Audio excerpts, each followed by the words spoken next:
Hey everybody, it's Trips with Angie, and today we are talking about carry-on luggage. I know you've seen those headlines about delayed flights where luggage is getting lost or delayed, and so I want to help you make your next trip a carry-on trip.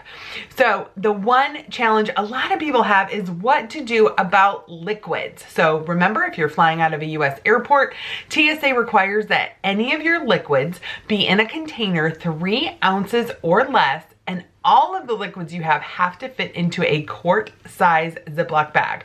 Now, there are some exceptions for medications, things that are medically required. You can find all of those details on the TSA's website. I also highly recommend the TSA's Instagram and Twitter. They do a really good job and answer some pretty unique questions. So for me, the key thing I had to think about was, how do I actually just take less liquid? So it can be things as simple as moving from a gel deodorant to a stick deodorant, because this is not considered a liquid. So now it doesn't need to go in my 3-in-1 bag. Also, things like toothpaste. There is powdered toothpaste. Now, how great is this? This is a baking soda powdered toothpaste, and I'll have a link to this in the first comment on this video. But I wouldn't use this all the time, but I absolutely could get by on a week-long or 2-week-long trip with this as a backup, so I didn't have to check a bag. You can also get shampoo bars. So this is from Love Planet, and again, I'll link this, but it is a shampoo and conditioner bar. I absolutely have used it. It works well. Now, this is not going to be for the person who has specialized shampoo. If you're trying to protect a great set of highlights or you have curly hair, this is for folks who are just kind of like on vacation, want to get their hair clean, and want to carry on. There's also even lotion bars. So this is a beeswax bar of lotion. Basically, you just rub your hands together over it. That creates the lotion, and you go from there. Now, this is really good for like your hands or maybe your legs, but a whole body situation is gonna take some time.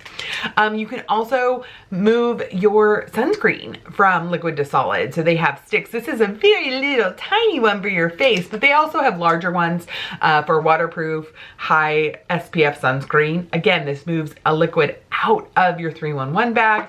You wanna think about potentially bringing bar soap instead of shower gel.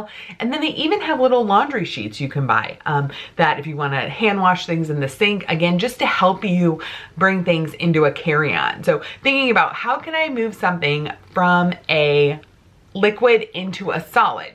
Now, there are some things that are just going to be liquids. And so the trick there is going to be, how do you shrink it down so you're not bringing the full-size containers? Now, a lot of tips you see online will be to buy one of these. This is a 3-ounce travel container. You'll see it marketed for travel. Here's the problem with this. This is still huge. You're only going to be able to fit a couple of these into your 3-in-1 bag.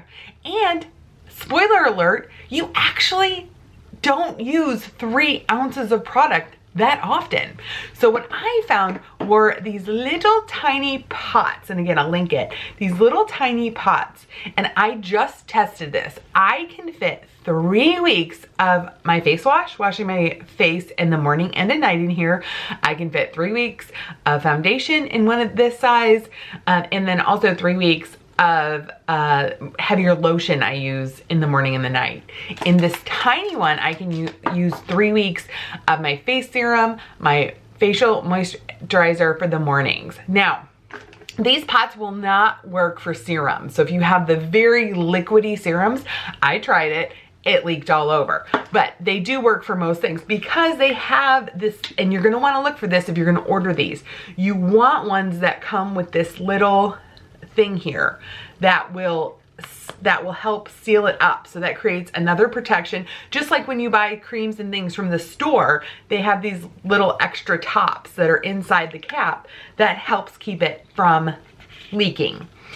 You also can look at just getting trial sizes. So this is contact solution, just getting a smaller trial size of the products you already use. So that will help kind of shrink everything down so that you can fit it into your carry-on. So I'd love to hear from you. What are some tricks you use to get from a check bag to a carry-on bag, as we're all trying to avoid the dreaded luggage that's delayed or even lost. Have a great day. Bye.